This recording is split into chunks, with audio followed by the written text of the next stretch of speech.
Your channel SN agriculture పల్లె blogs. ఈ రోజు ఒక మంచి ముచ్చటతోనైతే మీ ముందుకు వచ్చేస్తా. అది ఏంటంటే వైల్డ్ మష్రూమ్స్. మీలో చాలా మంది మష్రూమ్ బిర్యానీ, మష్రూమ్ పలావ్ అని చెప్పేసి చాలా రకాల వంటకాలు అయితే చేసి తినే ఉంటారు. కాకపోతే విలేజ్ లైఫ్ స్టైల్లో కర్రీ చేసి ఎప్పుడైనా తిన్నారా? అసలే ఏడాదికి ఒక్కసారి దొరుకుతాయి. అందుకని చెప్పేసి ఈ సంవత్సరం మొత్తం మర్చిపోకుండా ఉండాలి అంటే నా స్టైల్లో అయితే కర్రీ అయితే వండుకోండి. అమ్మ చేసిన విలేజ్ లైఫ్ స్టైల్ కర్రీల టేస్ట్లో అయితే నేనైతే వండడానికి అయితే ట్రై చేస్తున్నా. ఖచ్చితంగా ఆ టేస్టే వచ్చిద్దని కూడా అనుకుంటున్నా. ఎందుకంటే అన్ని ఇంట్లో ఉన్న మసాలా దినుసులతోనే అయితే ప్రిపేర్ అయితే చేయడం జరుగుతుంది.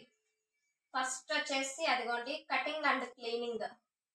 ఇవి కూడా ఎవరికి పడితే వాళ్ళకి దొరకవు, చాలా అరుదుగా దొరుకుతాయి పుట్టగోగులు కూడా. సో కాబట్టి వండుకొని తింటే నెక్స్ట్ ఇయర్ దొరికేదాకా అయితే మర్చిపోకూడదు. అందుకని చెప్పేసి ఇంక ఇప్పుడైతే ఫస్ట్ కటింగ్ అయితే చేసుకుంటున్నాం.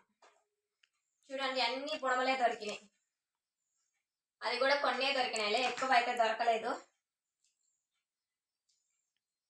ఇది మక్కాత్ వచ్చినప్పటి నుంచి అయితే వెతుకుతూనే ఉన్నాము. దీనికైతే సామెతలు కూడా ఉన్నాయి, అవి కూడా చెప్తాను.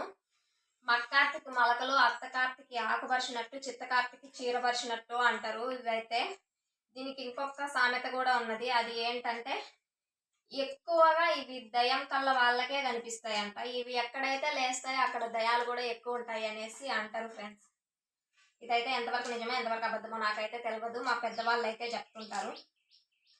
అవైతే నేను కూడా మీతో షేర్ చేయాలి కదా, అందుకని చెప్పేసి ప్రతి ఒక్కటి నేనైతే మీతో షేర్ చేస్తున్నా. ఇప్పుడైతే కటింగ్ అన్నమాట. ఇవి కూడా ఎర్ర భూమిలో ఎర్ర నేలలు అయితే లేసినాయి, అందుకే అంతా ఎర్రమట్టి అయితే ఉన్నది.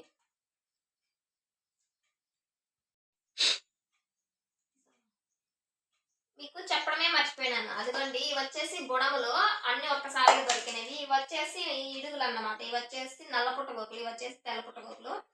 ఇవి మక్కాత్ వచ్చినప్పటి నుంచి రోజుకొకటి రెండు దొరుకుతానే ఉన్నాయి. ఇంకా ఒకటి రెండు దొరికినప్పుడేమో ఫ్రిడ్జ్ లో అయితే స్టోర్ చేసినాము.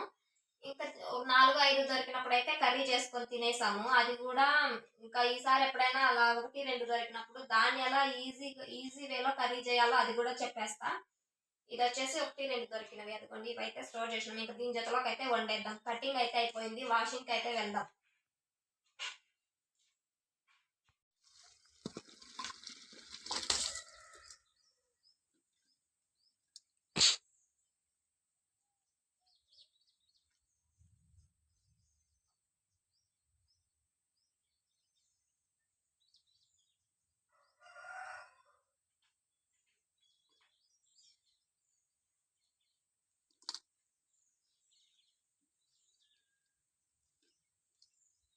కటింగ్ చేయడం అయితే అయిపోయింది కదా, అదిగోండి వాష్ చేయడం అయితే చాలా కష్టమే. దీనిని మట్టి మట్టి ఉంటుంది చూడండి. ఇలా దీని మీద అయితే మహా మట్టి అయితే ఉంటుంది అన్నమాట. దీనిని అయితే నీట్గా క్లీన్ చేసుకోవాలి, లేదంటే కర్రీ చేసిన తర్వాత కరుమని మొన్నే పడిద్ది మనకి అంత పొల్ల కిందకి.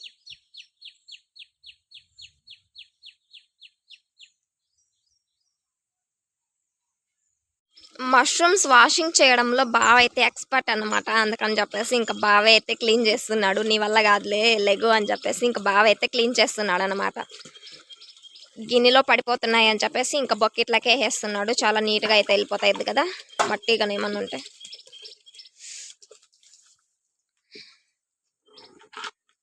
మా అదృష్టం ఏంటో నీళ్ళు కూడా వస్తున్నాయి. ఇలా నీళ్ళు వచ్చేటప్పుడు అయితే క్లీన్ చేసుకోవడం చాలా సులభం అవుతుంది కదా. ఇంకా దీనికి కూడా మష్రూమ్స్లో మట్టి కణికలు ఏమైనా అలాంటివి ఏమైనా ఉంటే వెళ్ళిపోవడానికి ఉప్పు వేస్తే వెళ్ళిపోయిద్దంట. అదైతే మా సిస్టర్ చెప్పింది. కాకపోతే అదైతే మేమైతే ట్రై చేయట్లేదులే, ఎందుకంటే ఇలానే కడిగేస్తున్నాము నీట్గా.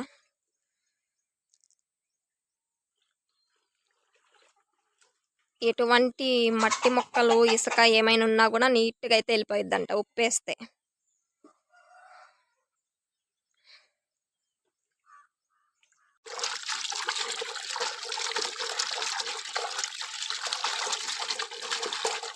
ఎర్ర నేలలో లేసినవి, అందుకనేస్తే ఎర్రగా ఉన్నాయి. దాని కింద జుడింగా మట్టి అద్దద్ద చూడండి, దానికి మట్టి ఎలా ఉందో, ఎర్ర మట్టి. ఇవేడో ఎర్రమట్టి గుంతల్లో ఉన్నట్టున్నాయి కదా, అంతా ఎర్రగా ఉంది అక్కడ నేల.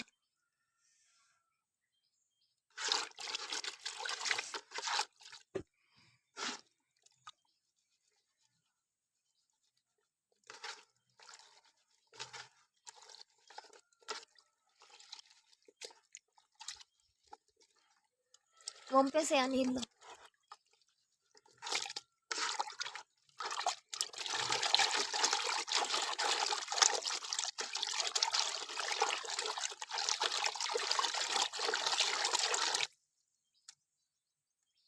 చాలా దినుసుల్లో అన్నీ ఉన్నాయి కానీ ఏపుకున్న పల్లీలు అయితే లేవన్నమాట, శనగ్గింజలు. సో శనగ్గింజలు అయితే వేయించుకోవాలి ఫస్ట్. అదిగోండి, మేము ఎన్ని కావాలో అన్ని అయితే వేయించుకొని ఇదిగోండి ఈ డబ్బాలోకి అయితే స్టోర్ చేసి పెట్టుకుంటాము. కాకపోతే ఇవి అయిపోయినాయి, అందుకని చెప్పేసి పల్లీలు అయితే వేయించుకుంటున్నా.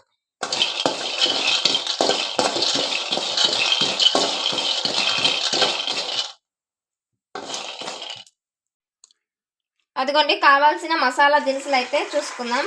పల్లీలు అంటే మన గ్రేవీకి తగ్గట్టు పల్లీలు అయితే వేసుకోవాలి.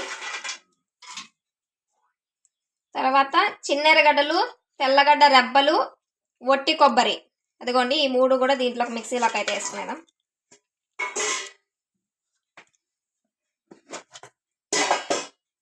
తరువాత తగినంత పసుపు, మన తగినంత కారం, అంటే మనం తినేదాన్ని బట్టి కారం మనం ఎక్కువగా తింటామా తక్కువగా తింటామా చూసుకోవాలి ఫస్ట్. ధనియా పౌడర్,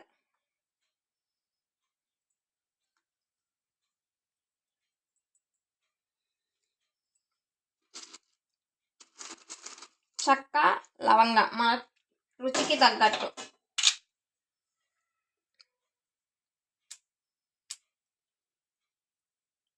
ఈ మగ్గలు నీళ్ళ జాస్తి ఇద్దు, నాలుగేస్తాను.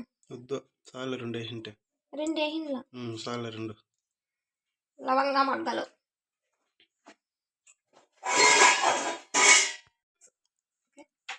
మష్రూమ్స్ అన్నీ క్లీన్ అయితే అయిపోయినాయి, మసాలా కూడా వేసుకునేసినాము. ఇంకా ఇప్పుడైతే స్టవ్ అంటించుకొని తిరగబాతకైతే వేసుకుందాం.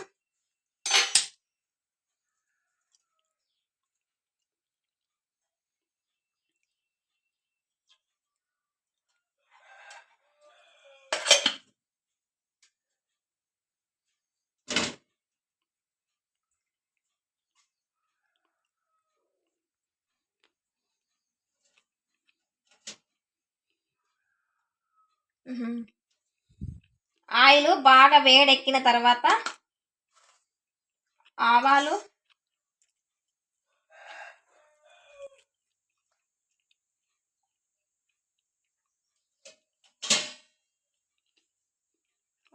మంచిగా చిట్లాలి, చిటపట్లాడాలి.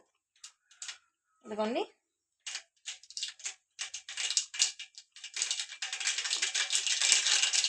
కొంచెంగా జీలకర్ర,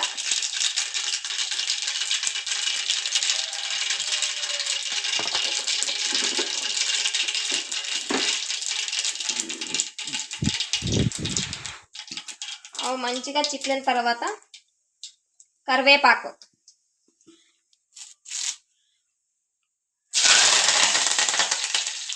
చూసారు కదా కరివేపాకు కూడా ఎలా చిట్లిందో. ముందుగా కడిగి పెట్టుకున్న మష్రూమ్స్ అయితే అందులోకి వేసుకునేద్దాం.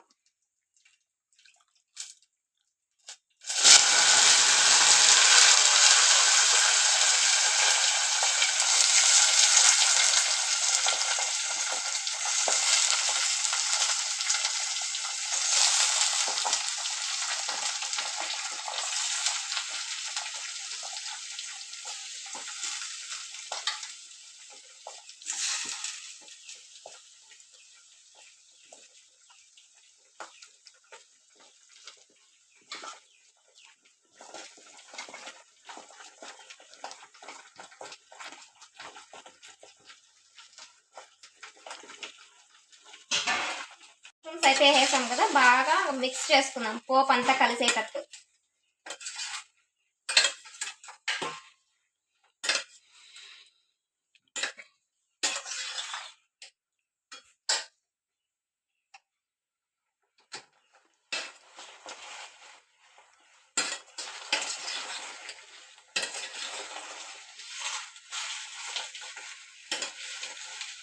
మన రుచికి తగ్గట్టు ఉప్పు అయితే వేసుకుందాం. నేనైతే సాల్ట్ వేస్తున్నా,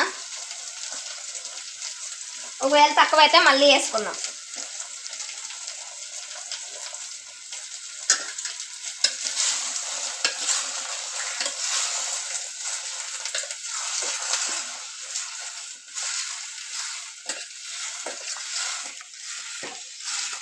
బాగా మగ్గనించుకోవాలి.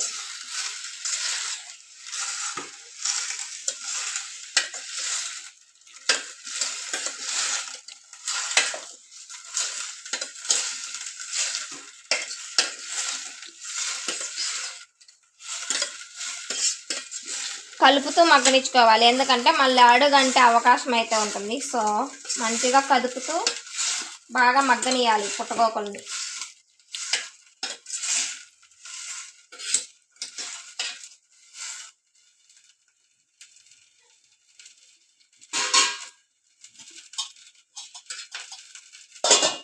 మూత పెట్టి కొద్దిసేపు అయితే మగ్గనిద్దాం. కర్రీలోకి రాగి సంగటి అయితే ప్రిపేర్ చేసుకుందాం. ముందుగా ఎసురు అయితే కాంచుకోవాలి.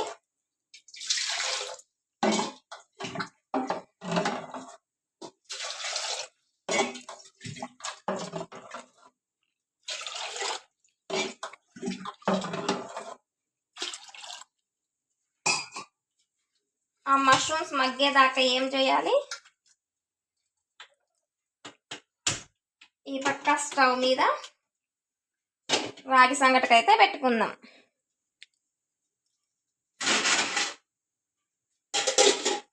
బాగా ఎసురు తెరిలిన తర్వాత మళ్ళీ బియ్యం వేసుకుందాం. అందాక ఇదేమైందో చూద్దాం.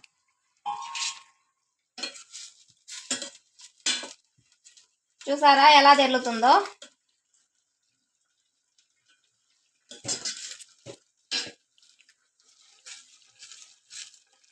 ఇవి బాగా మగ్గిన తర్వాత మళ్ళీ అయితే ముందుగానే ప్రిపేర్ చేసుకున్న మసాలా అయితే ఉంది కదా, ఆ మసాలా అయితే వేసుకోవాలి.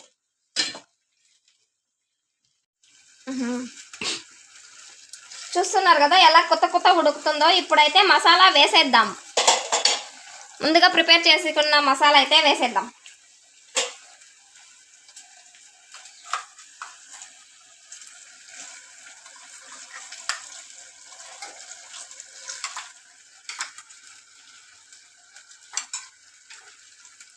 అడుగంటే అవకాశం ఉంది, అందుకనేసి సిమ్లో పెట్టేసిన.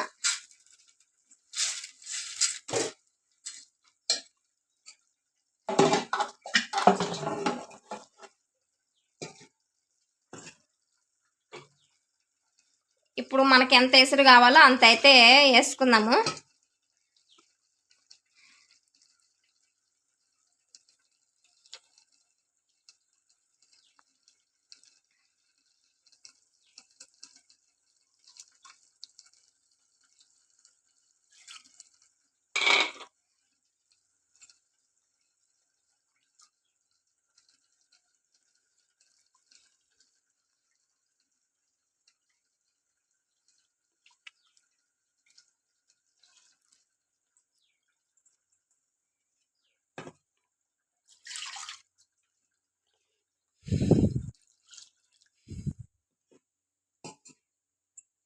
ఉడికే దాన్ని బట్టి మళ్ళీ అయితే మసాలా వేసుకుందాం. మసాలా అంతా బాగా కలిసేదాకా కలుపుకోవాలి.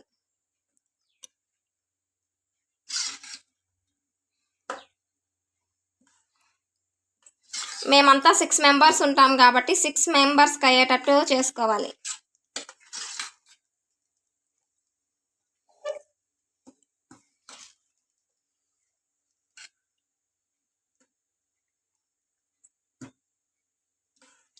మసాలాలో బాగా ఉడకనిద్దాం.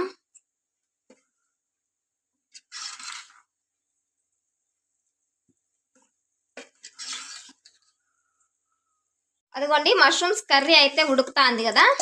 ఇప్పుడైతే సంగటికైతే ఎసురు బాగా తెరులుతాంది. అదిగో ఈ తెరలే ఎసురులోకి అయితే ఇప్పుడు అయితే బియ్యం ముందుగా కడిగి పెట్టుకున్న బియ్యం అయితే వేసుకునేద్దాం. సారీ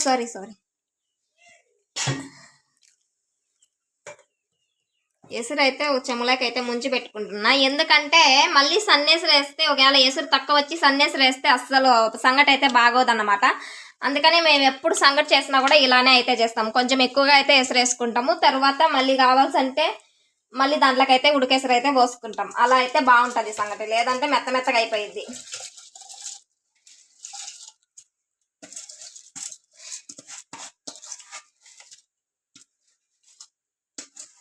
ఒక్కసారి మీరు కూడా ఇలా ట్రై చేసి చూడండి. సంగటి అయితే ఏ కర్రీలోకైనా కూడా మస్తు ఉంటుంది. ఇదిగోండి, ఇంకా బియ్యం అయితే వేసేసినాం కదా, తగినంత ఉప్పు అయితే వేసుకుందాం.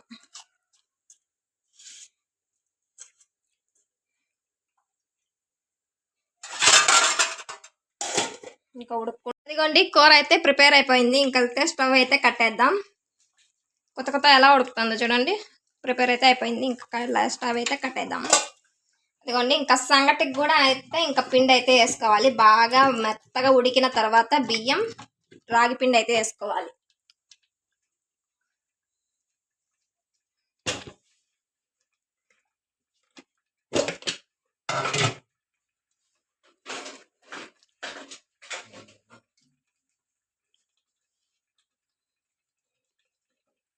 ఇదిగోండి, పిండి వేసి ఈ కట్టి సాయంతో అయితే అంతా మిక్స్ చేసుకున్నాం. చాలా మందికి రాగి సంగటి అంటే కూడా తెలియకపోవచ్చు. అది సపరేట్ షార్ట్ వీడియో అయితే తీసి మీకైతే షేర్ చేస్తాం. ఇలా ప్రతి ఒక్క కూరలోకి చాలా టేస్టీగా ఉండే రాగి సంగటి ఎలా చేసుకోవాలో చూసేయండి.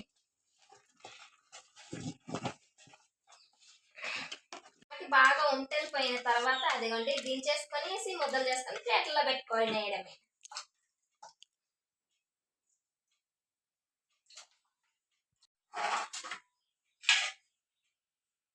ఇదిగోండి, ఇంకా ప్లేట్లలోకి అయితే పెట్టేసినాం.